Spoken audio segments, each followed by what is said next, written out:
हाँ, शर्म करो थोड़ा ऐसे। हैव सम चुल्लू ऑफ वाटर।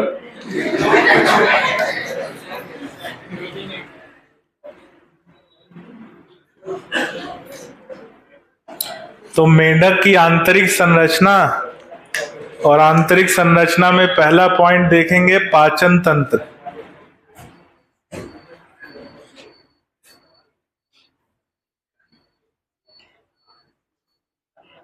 क्या देखेंगे? पाचन तंत्र।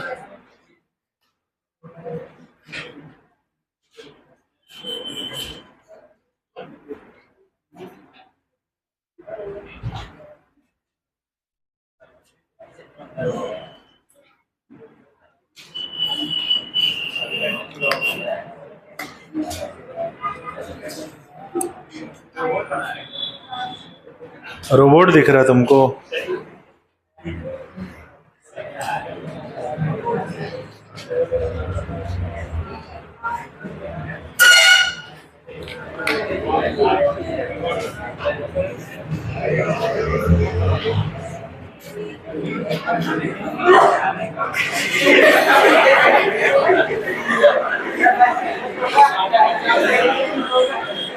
कौन था भाई? कोई जान से मारने के लिए याद कर रहा है क्या? हिचकी नहीं आ रही है, हचका आ रहा है।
बातें नहीं।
ऐसा ही बना है क्या?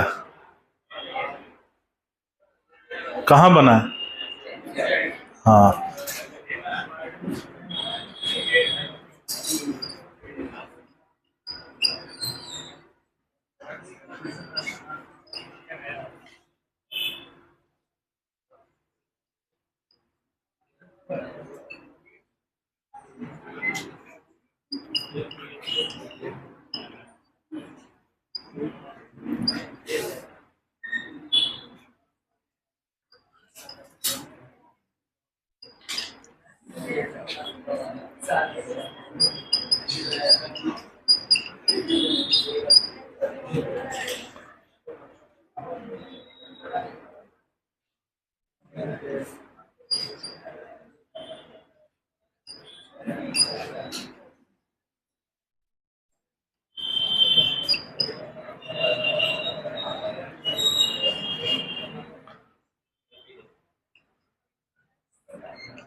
बना लीजिए। बन गया? बनाइए। ये है पाचन तंत्र को प्रदर्शित करता हुआ एक डायग्राम। लेकिन इस डायग्राम में पाचन तंत्र के साथ साथ परिसंचरण तंत्र का भी कुछ भाग दिख रहा है, श्वसन तंत्र का भी कुछ भाग दिख रहा है और उत्सर्जी तंत्र का भी कुछ भाग दिख रहा है। और यहाँ जो एक नलिका भाग दिख रहा है वो है पाचन तंत्र का आहार नाल। बना लीजिए इसको, फिर आगे बढ़ते हैं।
जल्दी करिए।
बन गया? जल्दी बनाओ भाई।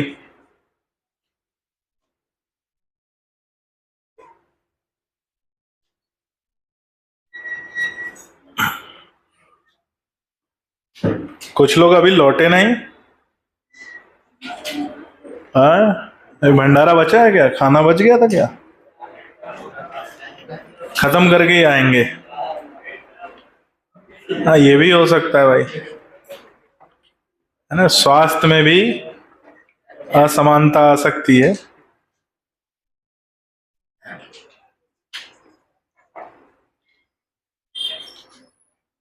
मही ज्यादा बच गई थी, मही को खत्म करने के चक्कर में व्यक्ति डायरेक्ट हो गया है।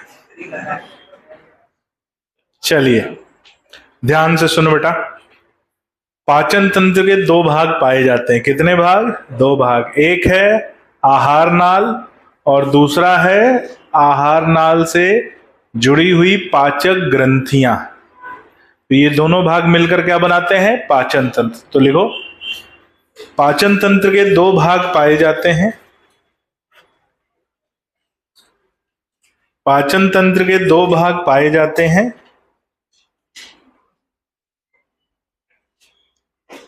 पाचन तंत्र के दो भाग पाए जाते हैं, एक आहार नाल, एक आहार नाल और दूसरा पाचक ग्रंथियां। एक आहार नाल और दूसरा पाचक ग्रंथियां।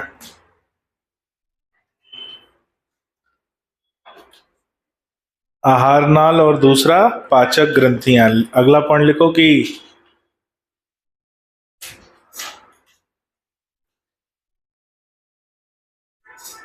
मांसाहारी होने के कारण, मांसाहारी होने के कारण मेंढक के आहार नाल की लंबाई, मांसाहारी होने के कारण मेंढक के आहार नाल की लंबाई, मेंढक के आहार नाल की लंबाई कम पाई जाती है। कम पाई जाती है, अर्थात इससे एक बात निकल के आती है, एक तुलना मांसाहारी और शाकाहारी में, कि जो शाकाहारी जीव होते हैं उनके आहार नाल की लंबाई अधिक पाई जाती है। अर्थात लिख लो, शाकाहारी जीवों, अर्थात शाकाहारी जीवों में आहार नाल की लंबाई, शाकाहारी जीवों में आहार नाल की लंबाई अधिक पाई जाती है। शाकाहारी जीवों में आहार नाल की लंबाई अधिक पाई जाती है। शाकाहारी जीवों में आहार नाल की लंबाई अधिक पाई जाती है। आहार नाल की लंबाई अधिक पाई जाती है। अब ये क्यों है भाई? शाकाहारी में सेल्यूलोज का पाचन होता है, तो ब्रैकेट लिख लो, ब्रैकेट में लिख लो सेल्यूलोज के पाचन के कारण, सेल्यूलोज के पाचन के कारण। कि शाकाहारी जीवों में सेल्यूलोज का पाचन होता है और उसका पाचन जो है धीमा होता है, तो धीमे पाचन के लिए आहार नाल की लंबाई जो है वो अधिक होती है, सेल्यूलोज के पाचन के कारण, सेल्यूलोज के पाचन के कारण। अगला पॉइंट आ जाओ कि मेंढक की आहार नाल, मेंढक की आहार नाल के भाग, मेंढक की आहार नाल के भाग निम्न प्रकार से हैं। मेंढक की आहार नाल के भाग निम्न प्रकार से हैं।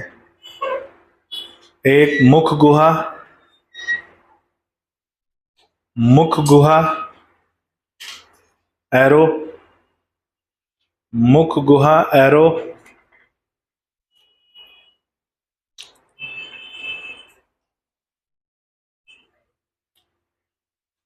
नहीं मुख गुहा नहीं, मुख द्वार, पहले लिखो मुख द्वार, मुख द्वार फिर मुख गुहा।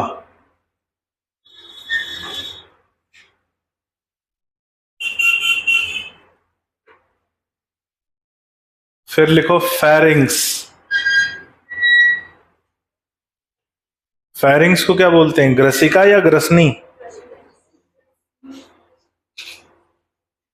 फेरिंग्स लिखो तुम बेटा, तुमको हिंदी भी नहीं आता है ना, फेरिंग्स लिखो। मुख द्वार, मुख गुहा, फेरिंग्स। फिर लिखो ईसोफेगस, भोजन नली, ईसोफेगस भोजन नली। फिर एरो स्टमक अमाशय, ईसोफेगस के बाद स्टमक, स्टमक अमाशय, फिर लिखो इंटेस्टाइन, इंटेस्टाइन, स्टमक के बाद इंटेस्टाइन, इंटेस्टाइन के बाद लिखो रेक्टम, इंटेस्टाइन का ही भाग है कोलोन, तो कोलोन अलग से नहीं लिखा जाएगा, वो किस में आ जाएगा, इंटेस्टाइन में। इंटेस्टाइन के बाद लिखेंगे रेक्टम, और रेक्टम खुलता है किसमें, क्लोएकल चैम्बर, अगला लिखो क्लोएकल चैम्बर, रेक्टम के बाद intestine, rectum, cloacal chamber, cloacal chamber, और उसके बाद उसका द्वार क्लोएकल अपर्चर, क्लोएकल चैम्बर, फिर क्लोएकल अपर्चर। तो आहार नाल का भाग कहां कहां से भाई, मुख द्वार, मुख गुहा, फेरिंग्स, भोजन नली, ईसोफेगस, फिर स्टमक अमाशय, आंत इंटेस्टाइन, रेक्टम, रेक्टम खुलेगा किसमें, क्लोएकल चैम्बर में, और क्लोएकल चैम्बर का जो द्वार है उसे कहते हैं क्लोएकल अपर्चर। अगला पॉइंट,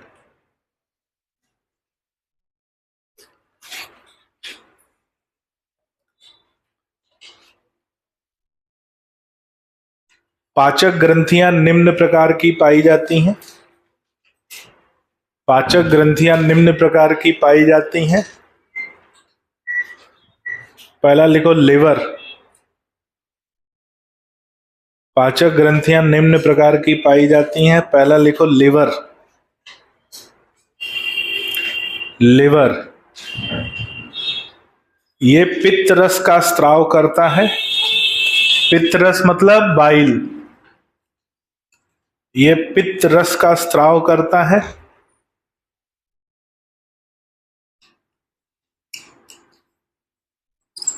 पित्त रस का स्त्राव करता है, जिसका संग्रहण,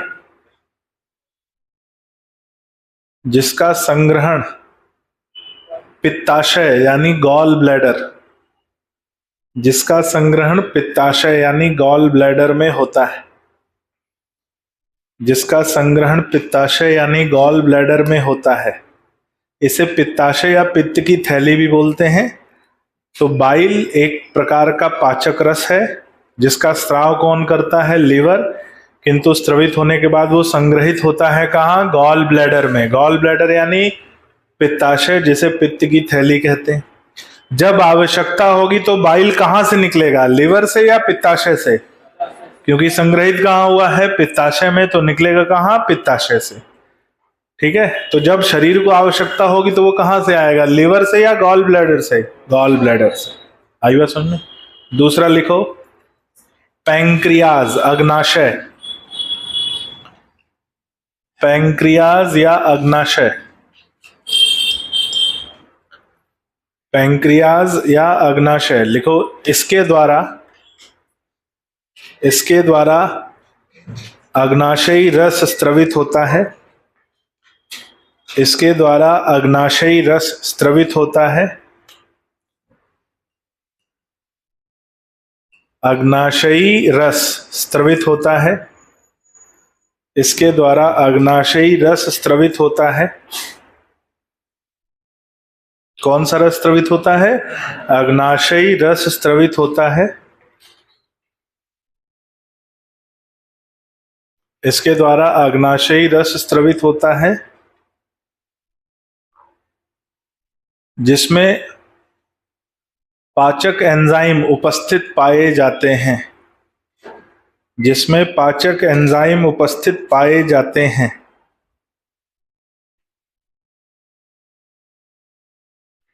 पाचक एंजाइम उपस्थित पाए जाते हैं। अगला पॉइंट लिखो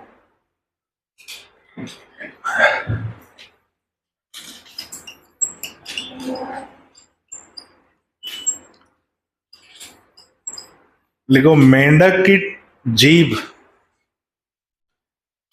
मेंढक की जीभ में दो पालियां उपस्थित होती हैं, मेंढक की जीभ में दो पालियां उपस्थित होती हैं, मेंढक की जीभ में दो पालियां उपस्थित होती हैं, ब्रैकेट में था बाइलोब टंग।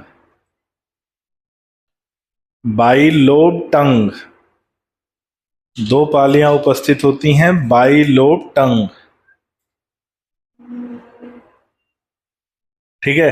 अब इन्हें जब शिकार को ग्रहण करना होता है तो ये क्या करते हैं, जीभ को दूर तक फेंकते हैं और उसमें शिकार कीड़े मकोड़े चिपक जाते हैं और उसको ये ग्रहण कर लेते हैं। तो इस तरह की जीभ को बोलते हैं प्रोट्यूडेबल टंग। क्या बोलते हैं, प्रोट्यूडेबल टंग। तो लिखो कि ये कीट जैसे शिकार को ग्रहण करने के लिए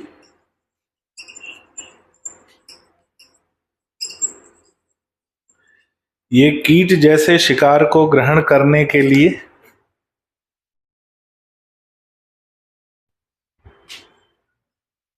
जीभ का इस्तेमाल करते हैं।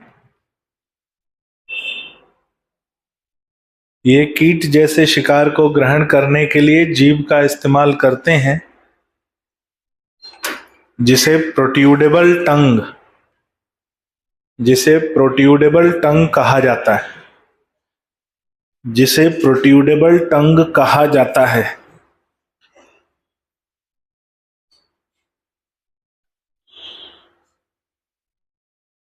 जिसे प्रोट्यूडेबल टंग PROTUDABLE प्रोट्यूडेबल टंग कहा जाता है। अगला पॉइंट लिखो, पाचन क्रिया के लिए आमाशय की भित्ति से पाचन क्रिया के लिए आमाशय की भित्ति से गैस्ट्रिक रस आमाशय की भित्ति से गैस्ट्रिक रस स्त्रवित होता है। आमाशय की भित्ति से गैस्ट्रिक रस स्त्रवित होता है, जिसमें HCl जानते हो, हाइड्रोक्लोरिक एसिड, जिसमें HCl का स्त्राव पाया जाता है। HCl का स्त्राव पाया जाता है। ये आमाशय में भोजन के आंशिक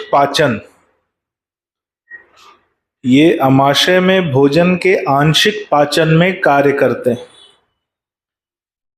ये आमाशय में भोजन के आंशिक पाचन मतलब आमाशय में पूरी तरह से पाचन नहीं होता, उसका कुछ भाग होता है, जिसे हम आंशिक पाचन कहते हैं। आंशिक पाचन में कार्य करते हैं। अब आमाशय में जो भोजन का आंशिक पाचन हो चुका है, अब वो अम्लीय हो गया है, क्योंकि उसमें क्या मिक्स हो गया है, HCl। अब उस अम्लीय अधपके यानी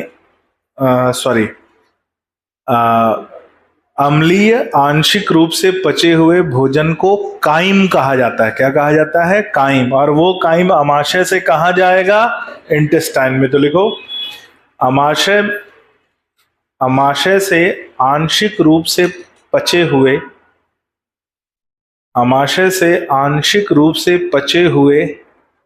अम्लीय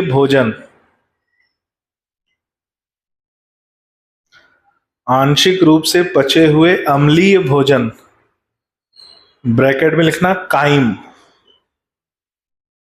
अम्लीय भोजन ब्रैकेट में लिखना काइम, अम्लीय भोजन ब्रैकेट में लिखना काइम। लिख लिया। का वेग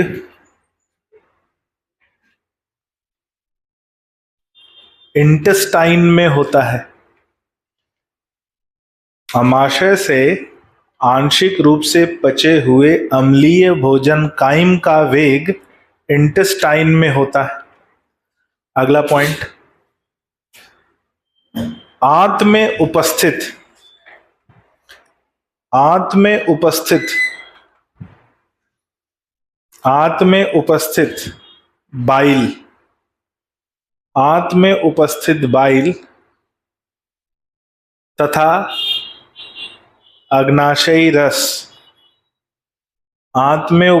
बाइल तथा अग्नाशयी रस, काइम के ऊपर कार्य करते हैं। अग्नाशयी रस कायम के ऊपर कार्य करते हैं। अब क्या कार्य करते हैं भाई, सुनो। नंबर 1 पहले लिखो बाइल। बाइल या पित्त रस, बाइल या पित्त रस, बाइल या पित्त रस, ये किस पर काम करेगा, कायम पर। और कायम में जो भी वसा उपस्थित होगा उस वसा का इमल्सीकरण करता है। क्या करता है, जैसे दही है, दही को अपन मथनी से मथ दिए तो वो क्या बन जाएगा, छाछ बन जाएगा। इसी को बोलते हैं इमल्सीकरण। इसमें भौतिक रूप चेंज होता है, यानी भौतिक रूप बदलता है, लेकिन रासायनिक रूप नहीं बदलता। तो लिख लो कि बाइल वसा का इमल्सीकरण करता है, बाइल वसा का इमल्सीकरण करता है, वसा का इमल्सीकरण करता है, जिससे उसका भौतिक रूप बदल जाता है। बाइल वसा का इमल्सीकरण करता है जिससे उसका भौतिक रूप बदल जाता है।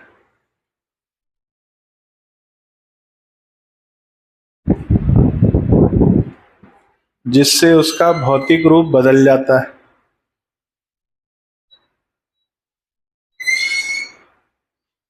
जिससे उसका भौतिक रूप बदल जाता है। दूसरा लिखो, अग्नाशयी रस में उपस्थित एंजाइम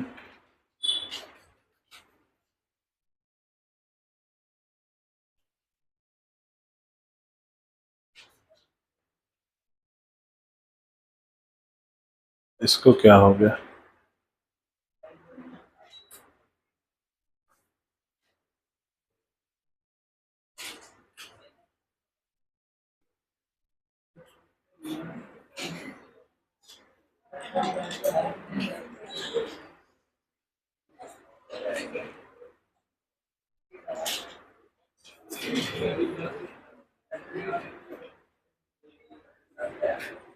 लिखो। क्या लिखेंगे, अग्नाशयी रस में उपस्थित एंजाइम, अग्नाशयी रस में उपस्थित एंजाइम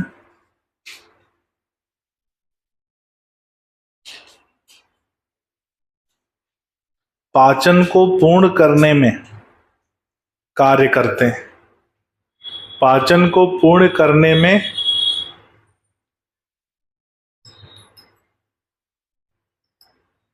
पाचन को पूर्ण करने में कार्य करते हैं।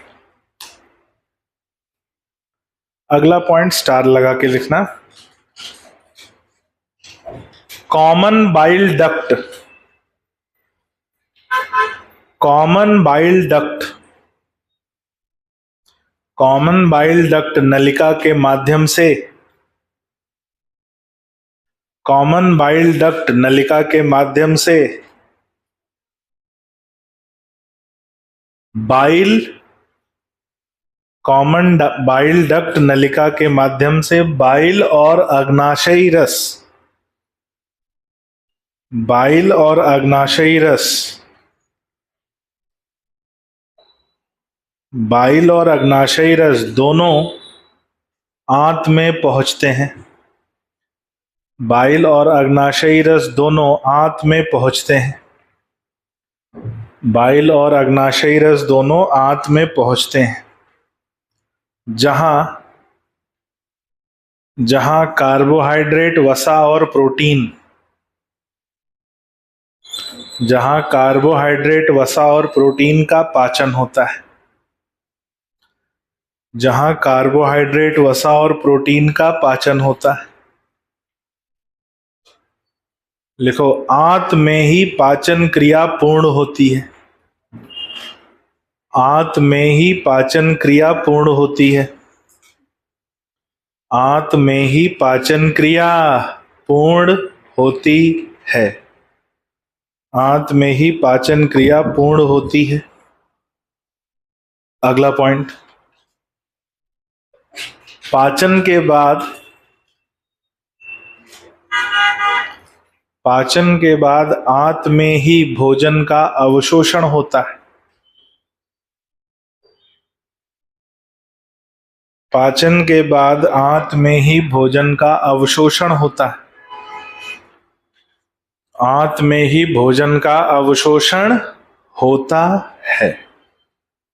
आंत में ही भोजन का अवशोषण होता है। अगला पॉइंट, आंत की आंतरिक सतह पर, आंत की आंतरिक सतह पर उंगली के समान संरचनाएं,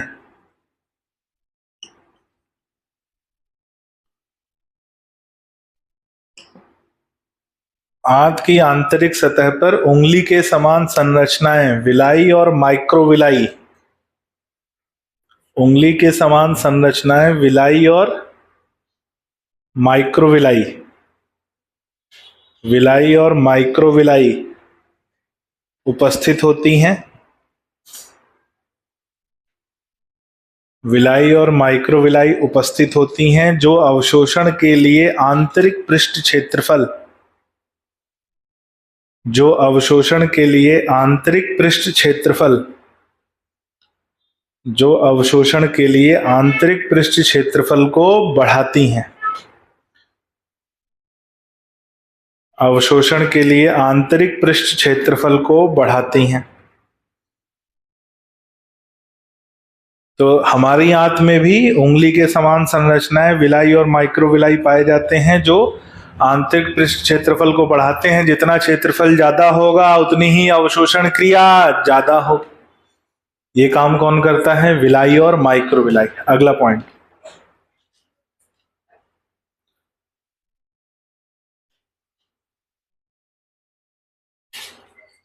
भोजन का शेष बचा हुआ भाग, भोजन का शेष बचा हुआ भाग रेक्टम के द्वारा, भोजन का शेष बचा हुआ भाग रेक्टम के द्वारा क्लोएकल चैम्बर में, क्लोएकल चैम्बर में, क्लोएकल चैम्बर में और फिर क्लोएकल एपर्चर से, क्लोएकल चैम्बर में और फिर क्लोएकल एपर्चर से, क्लोएकल चैम्बर में और फिर क्लोएकल एपर्चर से बाहर प्रेषित होता है। क्लोएकल चैम्बर से, सॉरी, क्लोएकल चैम्बर में और फिर क्लोएकल एपर्चर से बाहर प्रेषित होता है, बाहर प्रेषित होता है। तो ये वो भाग है जिसका पाचन नहीं हुआ और जिसका अवशोषण भी नहीं हुआ। ठीक है, वो भाग शरीर से बाहर उसकी निकासी होती। ये हो गया किसके बारे में? पाचन तंत्र। अगला लिखो श्वसन तंत्र। अगला लिखेंगे श्वसन तंत्र। इसको मिटा दें? नहीं सर, अरे एनसीईआरटी में है डायग्राम। जो वीडियो जाएगी ना, पॉज करके देख लेना।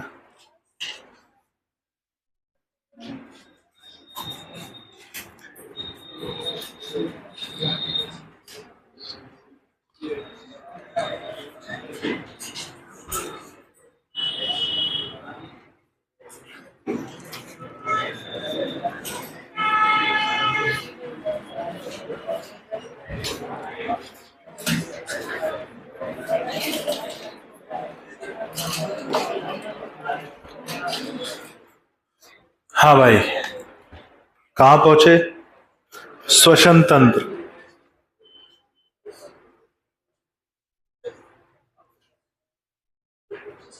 अच्छा, मेंढक के जीवन काल में अलग अलग समय पर अलग अलग प्रकार के श्वसन तंत्र पाए जाते हैं। तो लिखो, मेंढक के जीवन काल में, मेंढक के जीवन काल में, मेंढक के जीवन काल में अलग अलग समय पर, अलग अलग समय पर अलग अलग संरचनाओं द्वारा, मेंढक के जीवन काल में अलग अलग समय पर अलग अलग संरचनाओं द्वारा श्वसन पाया जाता है। अलग अलग संरचनाओं द्वारा श्वसन पाया जाता है। अलग अलग संरचनाओं द्वारा श्वसन पाया जाता है। ठीक है, पहला लिखो लार्वा अवस्था में, पहला लिखो लार्वा अवस्था में, लार्वा अवस्था में श्वसन गलफड़ों द्वारा, लार्वा अवस्था में श्वसन गलफड़ों द्वारा, श्वसन गलफड़ों द्वारा पाया जाता है। अगला पॉइंट, पानी के अंदर रहने पर, पानी के अंदर रहने पर वयस्क मेंढक में, पानी के अंदर रहने पर वयस्क मेंढक में, वयस्क मेंढक में श्वसन केवल, श्वसन केवल त्वचा द्वारा, पानी के अंदर रहने पर वयस्क मेंढक में श्वसन केवल त्वचा द्वारा, केवल त्वचा द्वारा पाया जाता है, केवल त्वचा द्वारा पाया जाता है। तो अगर मेंढक पानी के अंदर है तो केवल श्वसन कैसे होगा? त्वचा से। कैसे होगा? त्वचा से। जो जल में घुलित ऑक्सीजन है और त्वचा के बीच क्या होगा? सरल विसरण की क्रिया। तो लिख लो, जल में घुलित ऑक्सीजन, जल में घुलित ऑक्सीजन और त्वचा के बीच, जल में घुलित ऑक्सीजन और त्वचा के बीच सरल विसरण द्वारा, जल में घुलित ऑक्सीजन और त्वचा के बीच सरल विसरण द्वारा, जल में घुलित ऑक्सीजन और त्वचा के बीच सरल विसरण द्वारा श्वसन पाया जाता है, सरल विसरण द्वारा श्वसन पाया जाता है, सरल विसरण द्वारा श्वसन पाया जाता है। ये बात हो गई किसको लेकर? सरल विसरण को लेकर, जब जल के अंदर है। दूसरा लिखो, जल के बाहर उपस्थित होने पर, जल के बाहर उपस्थित होने पर श्वसन मुख गुहा और फेफड़ों द्वारा, जल के बाहर उपस्थित होने पर श्वसन मुख गुहा और फेफड़ों द्वारा, जल के बाहर उपस्थित होने पर श्वसन मुख गुहा और फेफड़ों द्वारा पाया जाता है, मुख गुहा और फेफड़ों द्वारा पाया जाता है। अगला पॉइंट लिखो, शीत निद्रा और ग्रीष्म निद्रा। अगला पॉइंट लिखो, शीत निद्रा और ग्रीष्म निद्रा, शीत निद्रा और ग्रीष्म निद्रा। याद है, हाइबरनेशन और एस्टिवेशन। शीत निद्रा यानी हाइबरनेशन, ग्रीष्म निद्रा यानी एस्टिवेशन। तो शीत निद्रा और ग्रीष्म निद्रा के समय, शीत निद्रा और ग्रीष्म निद्रा के समय श्वसन केवल किसके द्वारा होगा? फेफड़ों द्वारा? हाँ, त्वचा द्वारा। श्वसन केवल त्वचा द्वारा संपन्न होता है, श्वसन केवल त्वचा द्वारा संपन्न होता है। लिखो, इनमें एक जोड़ी, अगला पॉइंट, इनमें एक जोड़ी फेफड़े, इनमें एक जोड़ी फेफड़े उपस्थित होते हैं जो गुलाबी रंग के पाए जाते हैं, इनमें एक जोड़ी फेफड़े उपस्थित होते हैं जो गुलाबी रंग के पाए जाते हैं। मानव के ना, मानव के फेफड़े गुलाबी रंग के नहीं होते, ये सिगरेट वगैरह पीता रहता है ना, बीड़ी सिगरेट चिलम, है ना।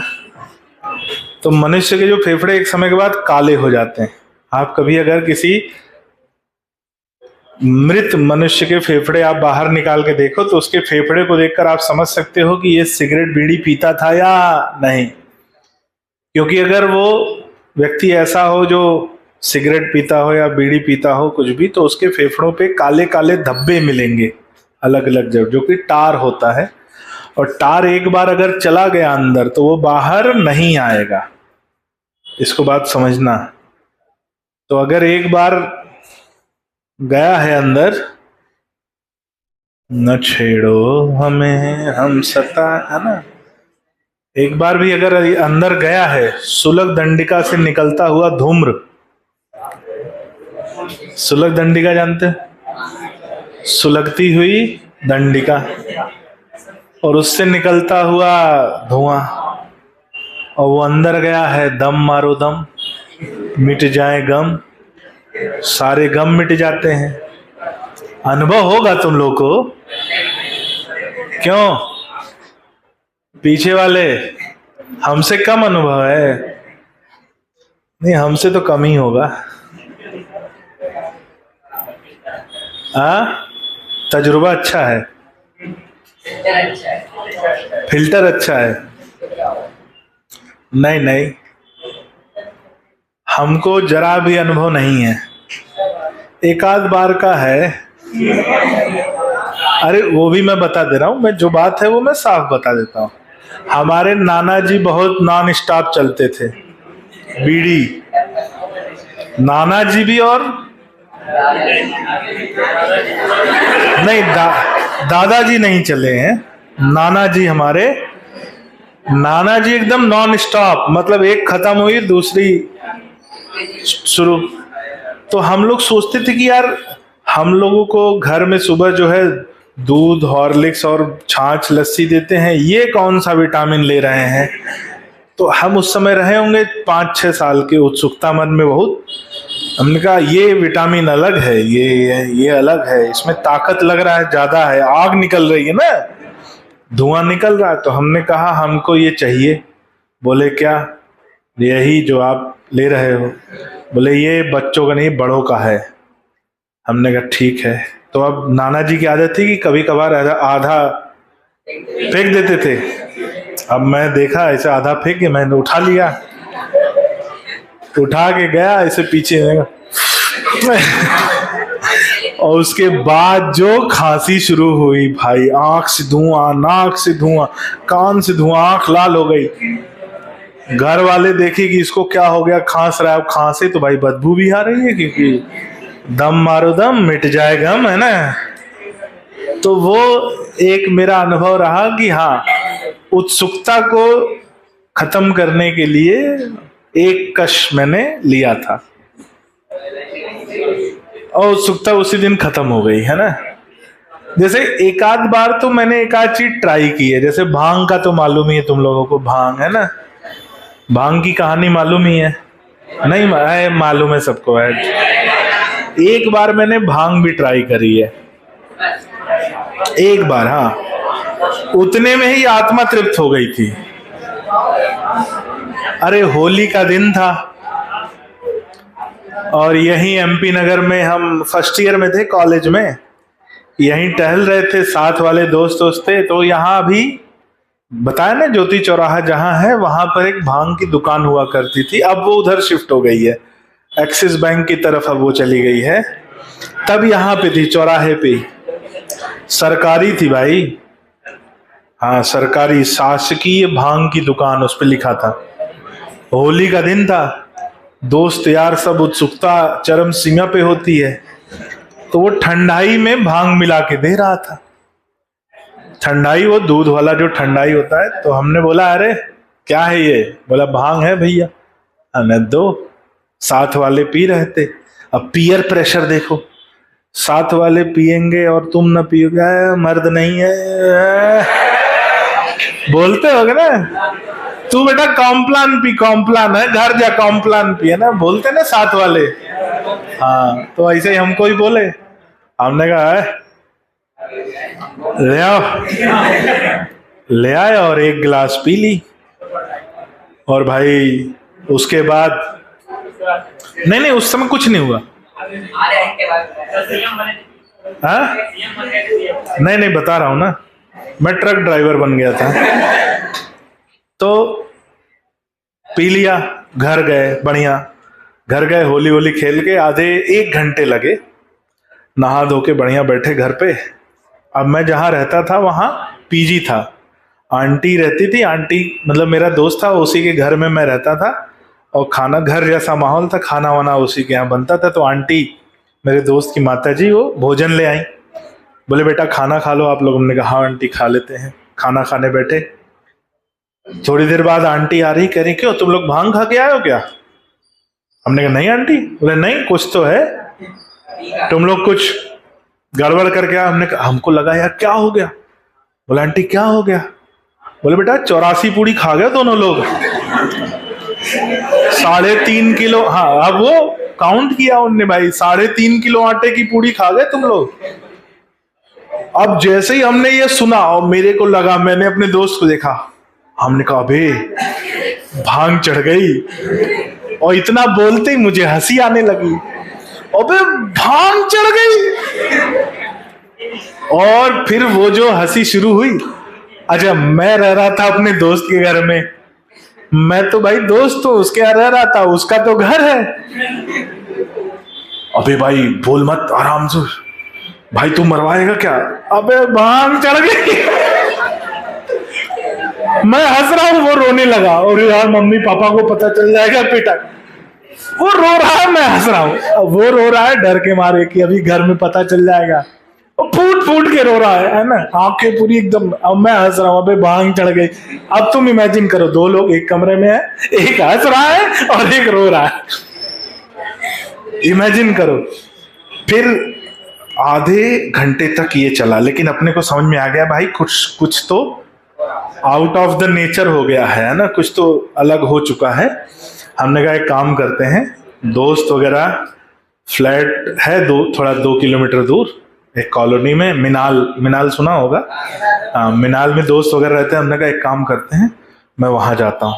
बोला हाँ ठीक है चले जा। और वो रो रहा है कि अरे अभी घर में पता चल जाएगा, और मैं हंस रहा हूं।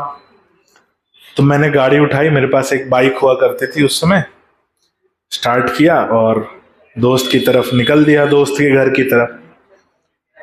अब भाई मैं कुछ नेक्स्ट लेवल पे जा चुका था, 2 किलोमीटर का दूरी था। मुझे बाद में पता चला मैं 2.5 घंटे में पहुंचा था। क्यों पहुंचा था उस भी बता दो।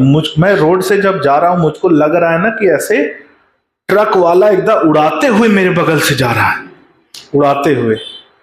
मुझको लग रहा है बहुत तेज चला रहा है, साइकिल वाला भी बहुत तेज चला रहा है, मोटरसाइकिल वाला भी बहुत तेज चला रहा है, और जो ट्रक वाला चला रहा है उसमें मुझे अपनी शक्ल दिखाई दे रही है, जो बाइक वाला जा रहा है उसमें मुझे अपनी शक्ल दिखाई दे रही है। ऐसा रियलिटी में होता है, लोगों को चीजें दिखाई देती हैं, लोगों को चीजें सुनाई देती हैं।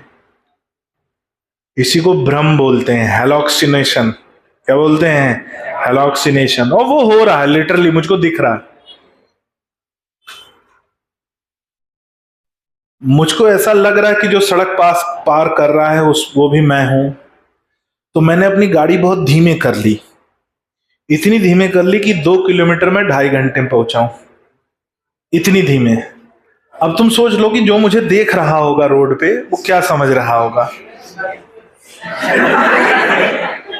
है ना। और ये मेरे जीवन का पहला और आखिरी अनुभव था। फिर मैं दोस्त के घर फ्लैट पे पहुंचा। अच्छा वो लोग भी, 6 लोग उस फ्लैट में रहते थे, वो लोग भी हमारे साथ लेकर आए। सुनो, वहां की कहानी अलग लेवल की है। मैं गया, पहले तो पहुंचा वहां, अब गाड़ी का स्टैंड नहीं लग रहा है, लगा रहे हैं, लग ही नहीं रहा है। 4-5 बार ट्राई किया, फिर फेंक दिया। हमने कहा बाद में देखेंगे।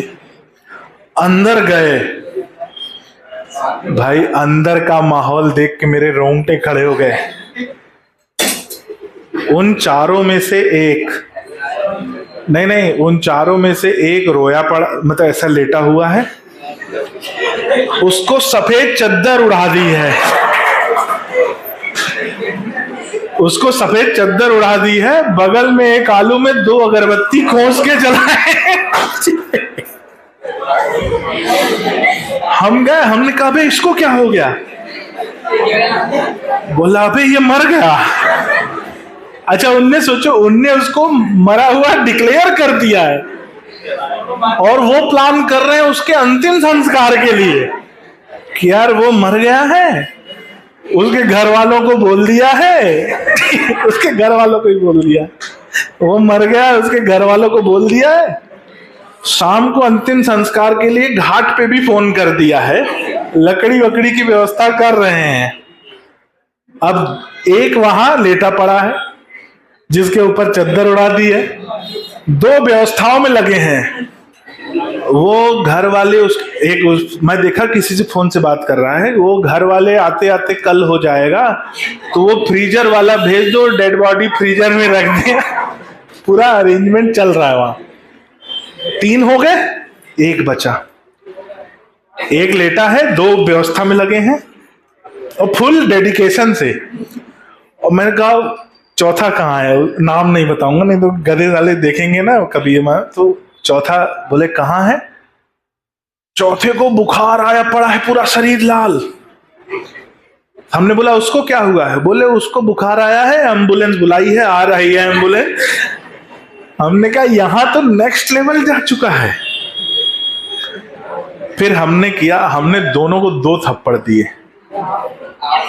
हाँ हंसते हुए, हा हा हा दिए 2 थप्पड़। अच्छा उनका सिनेरियो देख के मेरी और हंसी आ रही और वो रुक नहीं रही। हमने कहा एम्बुलेंस कहाँ है, कहता क्या है कि लंदन से निकली है, न्यूयॉर्क पहुंची है। हम है ना, मतलब वो भी नेक्स्ट लेवल जा रहे हैं। हमने कहा पता करो इंडिया आने में कितना टाइम लगेगा। मैं भी बोल रहा हूँ भाई पता करो इंडिया आने में कितना टाइम लगेगा। खैर वो एम्बुलेंस आई, हमने उन दोनों को उसमें टांगा, एक जो सोया पड़ा था एकदम सन्नाटे में और एक जो लाल उगा पड़ा था, दोनों को एम्बुलेंस में रखवाया, इन दोनों को भी बिठवाया, लेके गए। अच्छा हॉस्पिटल अपना ही था, क्योंकि कॉलेज अपने का मतलब कॉलेज में ही थे तो हॉस्पिटल अपना ही।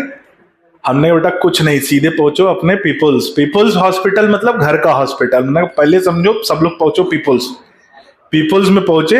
अपने सीनियर की ड्यूटी थी। हमने कहा सर सबने भांग पी है, हमने भी पी है। बोले सब एडमिट हो जाओ।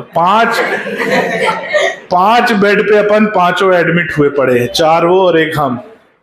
और जो घर पे रो रहा था ना वो 2 दिन रोया है। और हम लोग तो रात 2-3 बजे तक हम लोग नॉर्मल हो गए थे, लेकिन 2-3 बजे तक तो हालत तो। अच्छा बात है ना कि हॉस्पिटल में जब एडमिट हो जाओगे ना तो आपको डॉक्टर जो देखने आएगा वो वही है जो आपको कॉलेज में पढ़ा रहा है। वहां और कोई डॉक्टर थोड़ी आएगा। जो ड्यूटी डॉक्टर वही है जो कॉलेज में फैकल्टी, आपका एचओडी आ रहा है आपको देखने का बेटा, वो खूब मजे ले रहा है। अगले दिन वो yo Ashish, you all were high last yesterday. Yes sir. So how was the test. हमने कहा sir very good, you should also try at least 1 time. तो अब ये कौन बोले अब, लेकिन अब टीचर को मजे लेने का मिल गया तो लेने दो मजे, क्या कर सकते हो, वहां कुछ और कर नहीं सकते, अपने हाथ में थोड़ी है। तो वहां जाके ना अपन एकदम निर्लज्ज हो जाते हैं। क्या हो जाते हैं, निर्लज्ज, कि हाँ ठीक है क्या हो गया, अस्पताल अपना ही तो है, कौन सा। अच्छा वहां हॉस्पिटल में अपना कुछ खर्चा वर्चा लगता नहीं था, 1 रुपए नहीं लगते थे। बढ़िया जाओ एडमिट हो जाओ, 10 दिन पड़े रहो, सब हॉस्पिटल वाला खर्चा सब। वो तो अपन समझते थे कि अपना बाप का हॉस्पिटल है, और लिटरली पीपल्स पैसे वैसे नहीं लगते हम लोग। पीपल्स मतलब 1 नंबर बच्चों के लिए, हाँ मस्त। तो ये थी द बिग भांग स्टोरी, और वो दिन है और आज का दिन है। हाँ उसके बाद से आज तक गाड़ी, अरे तो वापस तो वहीं आएंगे। नहीं 1 दिन, 10 दिन बाद कौन आएगा। 1 दिन बाद, अगले दिन सुबह 3 बजे तक नॉर्मल हो गए थे, 3-4 बजे तक, फिर सुबह चाय पी के चल दिए घर वापस। तो उसके बाद से आज तक तो तुम लोग मत हाथ लगाना भैया, सुन लो, बहुत खराब चीज है, बहुत ही खराब चीज है ना। चेक करोगे, कर लेना, ठीक कर लेना।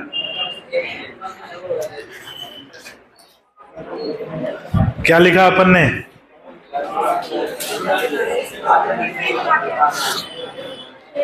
देखो नासा छिद्र से होते हुए, अगला पॉइंट, नासा छिद्र से होते हुए, नासा छिद्र से होते हुए वायु मुख गुहा, नासा छिद्र से होते हुए वायु मुख गुहा, और फिर नासा छिद्र से होते हुए वायु मुख गुहा और फिर फेफड़ों में प्रवेश करती है। मुख गुहा और फिर फेफड़ों में प्रवेश करती, और फिर फेफड़ों में प्रवेश करती है, फेफड़ों में प्रवेश करती है। अगली हेडिंग डालो, परिसंचरण तंत्र, सर्कुलेटरी सिस्टम।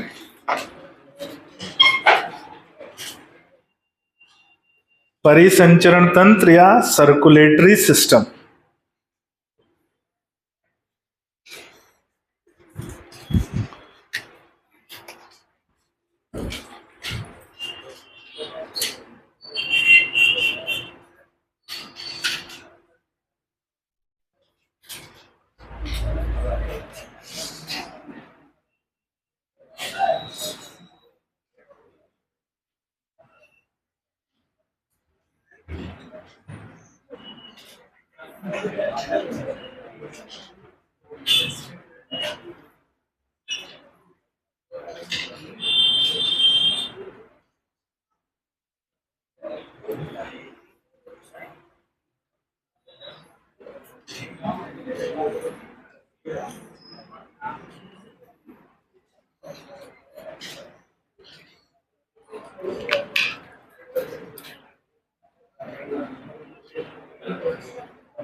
क्या बनाने लगे तुम लोग?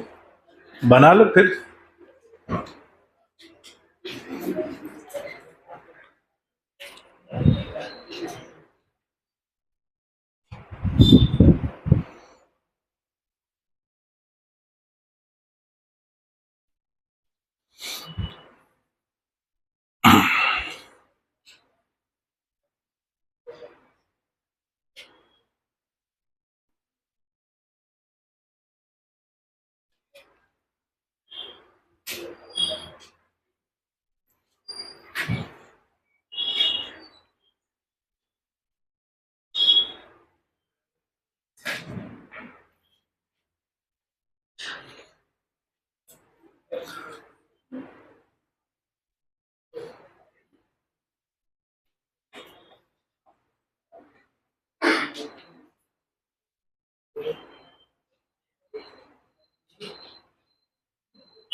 हिंदी मीडियम के रिजल्ट में थोड़ा सा गड़बड़ी है, मैंने उसको रीचेक करने के लिए दिया है, टेस्ट होके आज आ जाएगा।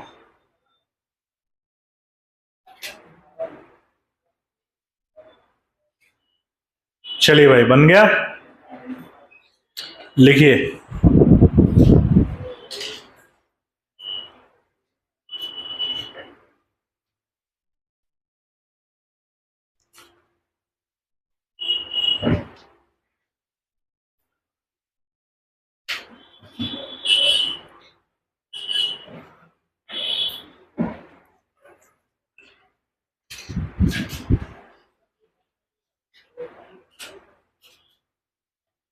लिखिए, इसमें बंद परिसंचरण तंत्र पाया जाता है। इसमें बंद परिसंचरण तंत्र पाया जाता है। इसमें बंद परिसंचरण तंत्र पाया जाता है जिसमें रक्त संवहन तंत्र, इसमें बंद परिसंचरण तंत्र पाया जाता है जिसमें रक्त संवहन तंत्र और लसिका तंत्र, जिसमें रक्त संवहन तंत्र और लसिका तंत्र दोनों उपस्थित होते हैं। जिसमें रक्त संवहन तंत्र और लसिका तंत्र दोनों उपस्थित होते हैं। जिसमें रक्त संवहन तंत्र और लसिका तंत्र दोनों उपस्थित होते हैं। रक्त संवहन तंत्र और लसिका तंत्र दोनों उपस्थित होते हैं। दोनों उपस्थित होते हैं। अगला पॉइंट, रक्त परिसंचरण तंत्र में, रक्त परिसंचरण तंत्र में हृदय, रक्तवाहिकाएं और रक्त, रक्त परिसंचरण तंत्र में हृदय, रक्तवाहिकाएं और रक्त पाया जाता है। रक्त परिसंचरण तंत्र में हृदय, रक्तवाहिकाएं और रक्त पाया जाता है। हृदय, रक्तवाहिकाएं और रक्त पाया जाता है और रक्त पाया जाता है। अगला पॉइंट, लसिका परिसंचरण तंत्र में, लसिका परिसंचरण तंत्र में लसिका वाहिकाओं का जाल, लसिका परिसंचरण तंत्र में लसिका वाहिकाओं का जाल, लसिका वाहिकाओं का जाल एवं लसिका वाहिकाओं का जाल एवं लसिका वाहिकाओं का जाल एवं लसिका वाहिकाओं का जाल एवं लसिका उपस्थित पाया जाता है, एवं लसिका उपस्थित पाया जाता है। अगला पॉइंट, इनमें हृदय 3 कक्षों वाला होता है। इनमें हृदय 3 कक्षों वाला होता है। इनमें हृदय 3 कक्षों वाला होता है जिसमें 2 आलिंद, इनमें हृदय 3 कक्षों वाला होता है जिसमें 2 आलिंद और 1 निलय, जिसमें 2 आलिंद और 1 निलय, 2 आलिंद और 1 निलय उपस्थित होते हैं। 3 कक्षों वाला हृदय जिसमें 2 आलिंद और 1 निलय उपस्थित होते हैं। अगला पॉइंट 10 स्टार, कि दाएं आलिंद में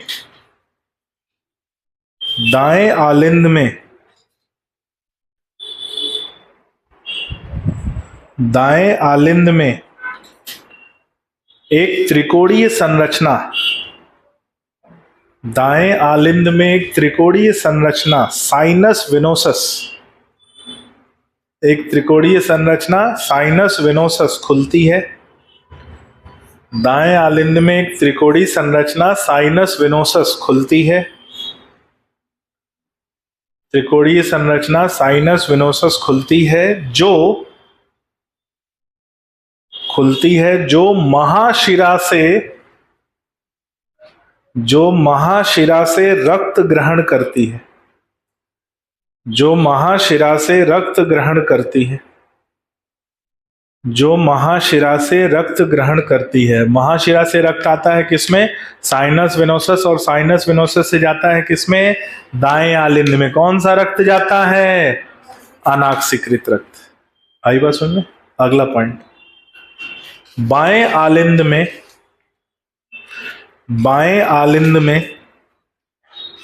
पल्मोनरी शिरा से, बाएं आलिंद में पल्मोनरी शिरा से, बाएं आलिंद में पल्मोनरी शिरा से ऑक्सीकृत रक्त, बाएं आलिंद में पल्मोनरी शिरा से ऑक्सीकृत रक्त, पल्मोनरी शिरा से ऑक्सीकृत रक्त प्रवेश करता है। निलय में दोनों मिलकर मिश्रित रक्त बन जाते हैं। निलय में दोनों मिलकर मिश्रित रक्त बन जाते हैं।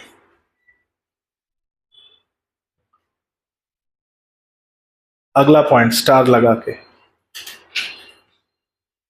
निलय से आधारीय तरफ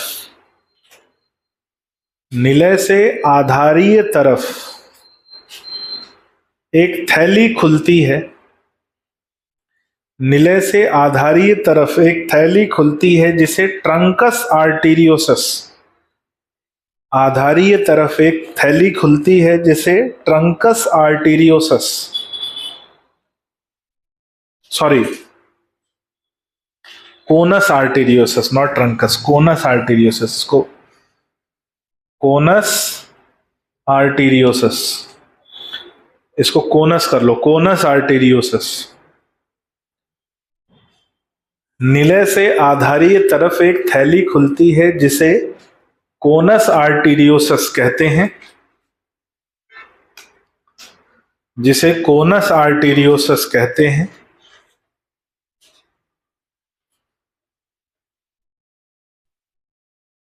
निलय से मिश्रित रक्त इसी थैली में जाता है। निलय से मिश्रित रक्त इसी थैली में जाता है जहां से, निलय से मिश्रित रक्त इसी थैली में जाता है जहां से, निलय से मिश्रित रक्त इसी थैली में जाता है जहां से धमनियों द्वारा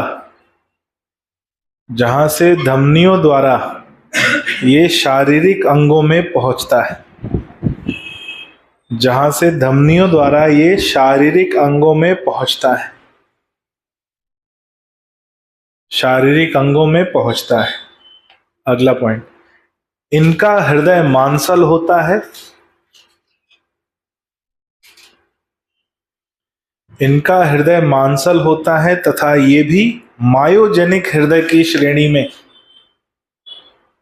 इनका हृदय मांसल होता है तथा ये भी मायोजेनिक हृदय की श्रेणी में, तथा ये भी मायोजेनिक हृदय की श्रेणी में आता है, मायोजेनिक हृदय की श्रेणी में आता है। अगला पॉइंट, इनका रक्त लाल होता है तथा उसमें, इनका रक्त लाल होता है तथा उसमें लाल रक्त कणिकाएं पाई जाती हैं तथा उसमें लाल रक्त कणिकाएं पाई जाती हैं। आरबीसी को लेकर खास बात है, आरबीसी इनका अंडाकार होता है यानी ओवल होता है और उसमें केंद्रक उपस्थित होता है। तो लिखो मेंढक के आरबीसी में, मेंढक के आरबीसी में केंद्रक उपस्थित होता है। मेंढक के आरबीसी में केंद्रक उपस्थित होता है तथा आरबीसी अंडाकार होती, केंद्रक उपस्थित होता है तथा आरबीसी अंडाकार होती है, तथा आरबीसी अंडाकार होती है। अगला पॉइंट, रक्त द्वारा शरीर के ऊतकों में, रक्त द्वारा शरीर के ऊतकों में पोषक तत्व, रक्त द्वारा शरीर के ऊतकों में पोषक तत्व, रक्त द्वारा शरीर के ऊतकों में पोषक तत्व कॉमा, पोषक तत्व कॉमा गैस तथा जल का स्थानांतरण, गैस तथा जल का स्थानांतरण पाया जाता है, गैस तथा जल का स्थानांतरण पाया जाता है, गैस तथा जल का स्थानांतरण पाया जाता है। अगला एक बहुत इंपॉर्टेंट पॉइंट है, ध्यान से सुनना भाई। हमारे शरीर में निवाहिका तंत्र सुना है नाम, निवाहिका तंत्र, पोर्टल सिस्टम बोलते हैं। क्या बोलते हैं? पोर्टल सिस्टम या निवाहिका तंत्र। हमारे शरीर में दो तरह का निवाहिका तंत्र पाया जाता है। एक है हिपैटोपोर्टल सिस्टम जो पाचन तंत्र और लिवर के बीच होता है।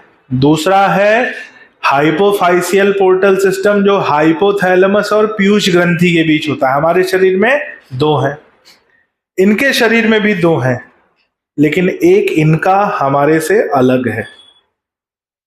तो लिखो, मेंढक के शरीर में दो निवाहिक या दो प्रकार के निवाहिका तंत्र पाए जाते हैं। मेंढक के शरीर में दो प्रकार के निवाहिका तंत्र पाए जाते हैं। पहला, ध्यान से सुनना बेटा, हिपैटो पोर्टल सिस्टम। दो प्रकार के निवाहिका तंत्र पाए जाते हैं। पहला है हिपैटो पोर्टल सिस्टम, यकृत निवाहिका तंत्र। क्या बोलते हैं इसे? यकृत निवाहिका तंत्र।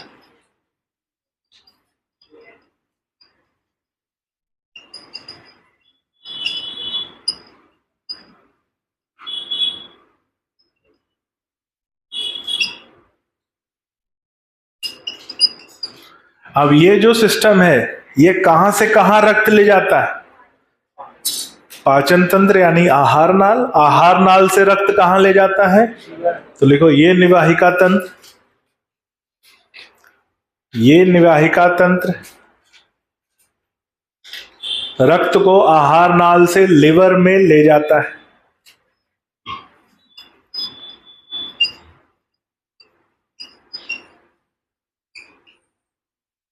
ये निवाहिका तंत्र रक्त को आहार नाल से लिवर में ले जाता है। कहां से कहां ले जाता है? रक्त को आहार नाल से लिवर में। हमारे में भी यही है, सेम टू सेम। हमारे में भी जो रक्त जाता है वो आहार नाल से लिवर में जाता है। कौन ले जाता है? हिपैटोपोर्टल सिस्टम। किसके किसके बीच पाया जाता है? आहार नाल और लिवर। किधर से किधर ब्लड ले जाएगा? लिवर से आहार नाल? नहीं नहीं, आहार नाल से लिवर। दूसरा है इनमें रीनल पोर्टल सिस्टम, रीनल निवाहिका तंत्र।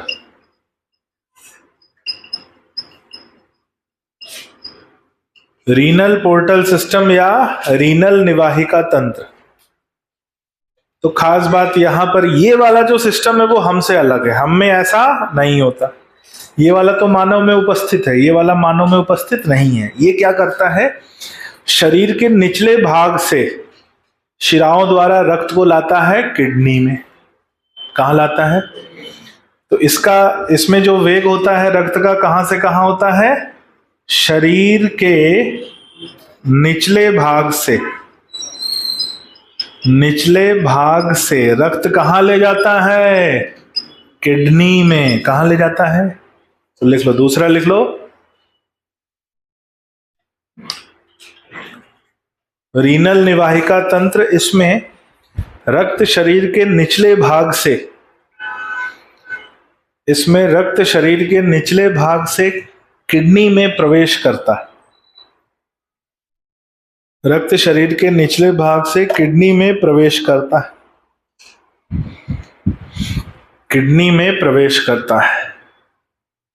ठीक है, ये मानव से समानता है और ये मानव से असमानता है। याद रखना, अगर पूछ दिया कि दोनों में मानव से समानता कौन है, तो हिपैटोपोर्टल सिस्टम, और मानव से असमानता किसमें है? आई बात समझ में? ये मानव के समान और ये मानव के असमान। आई बात समझ में? बस आज के लिए इतना काफी है। अगली हेडिंग डाल लीजिए, उत्सर्जन तंत्र।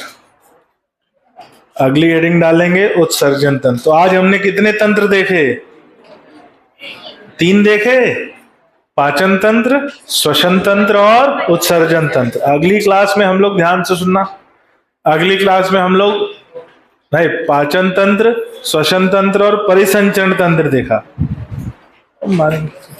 अगली क्लास में हम लोग उत्सर्जन तंत्र देखेंगे, तंत्रिका तंत्र देखेंगे, अंतःस्रावी तंत्र देखेंगे और जनन तंत्र देखेंगे। और ये टॉपिक चैप्टर नहीं, टॉपिक अपना कंप्लीट होगा और फिर हम लोग स्टार्ट करेंगे कॉकरोच। ठीक है, याद करके आइए अगली क्लास में।